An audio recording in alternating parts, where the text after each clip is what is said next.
biggest misconception about headshots is that they should show you looking your best. This isn't necessarily the case.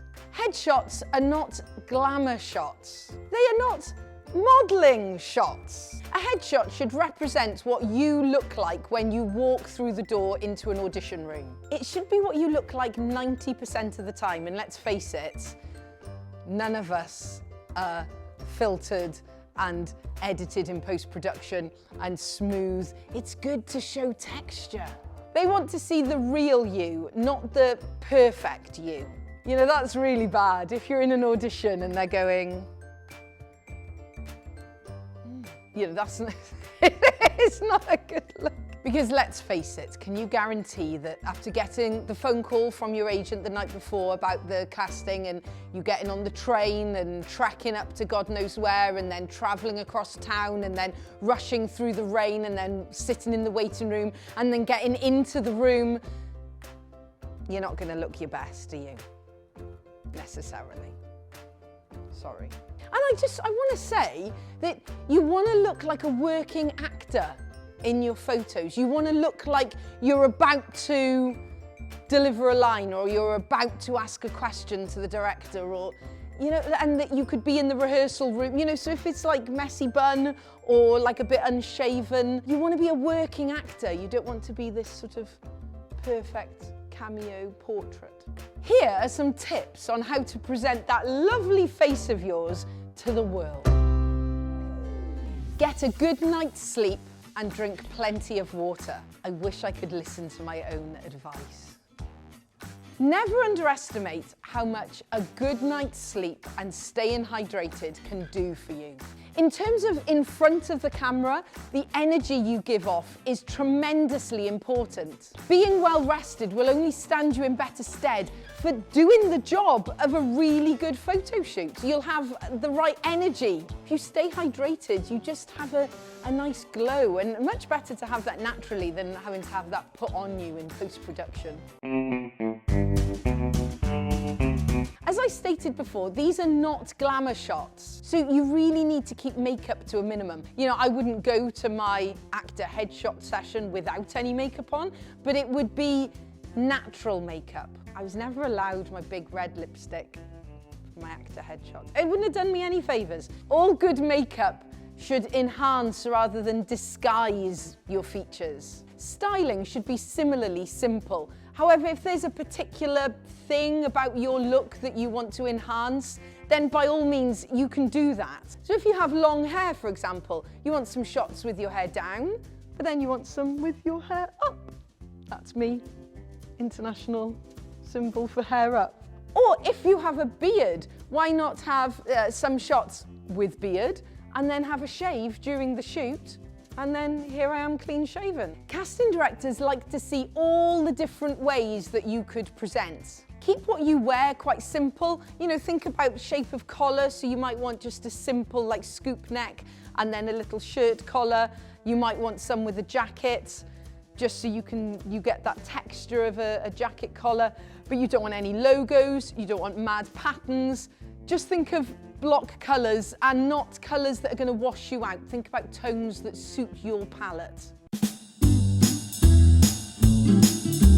Following on from my previous points, you want to make sure that you get a range of looks. Get a selection of clothes that complements your skin tone, eye colour, hair colour, and you know, all good photographers would help you with this. But yeah, you don't want to go with like a complete like wheelie suitcase, like, you know, your fold out wardrobe.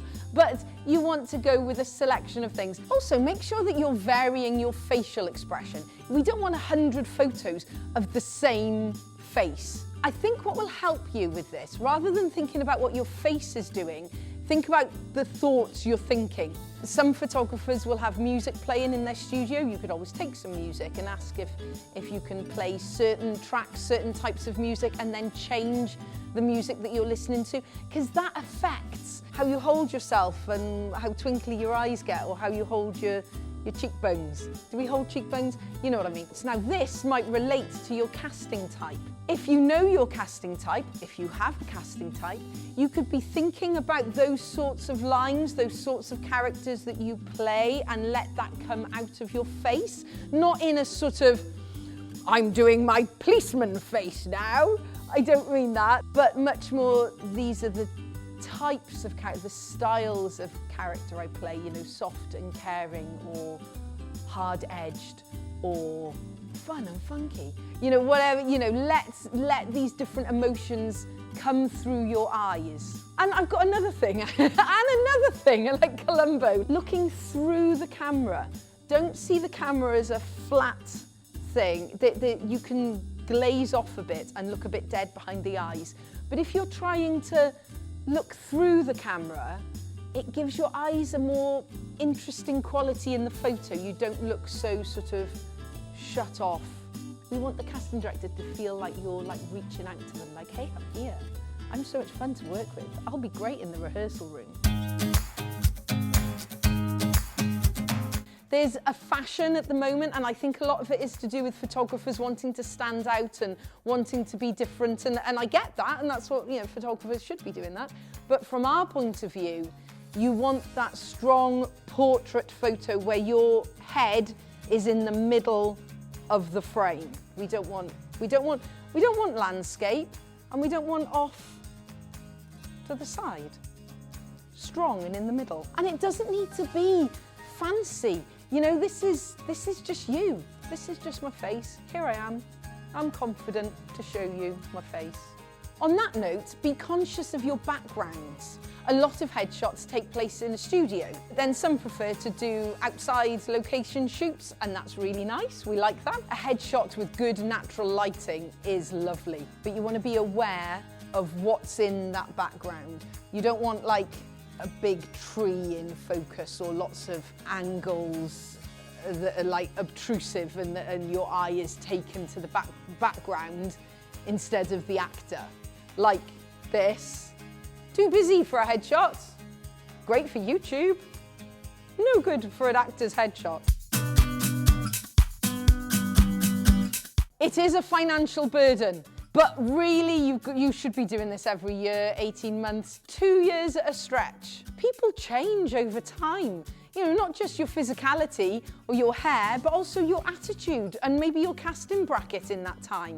Your headshot should reflect what you look like now. So if you get a casting now and you walk into the room tomorrow, you look like your photo. But it can give your spotlight profile a nice facelift and make you pop out, stand out to those casting directors as they scroll through.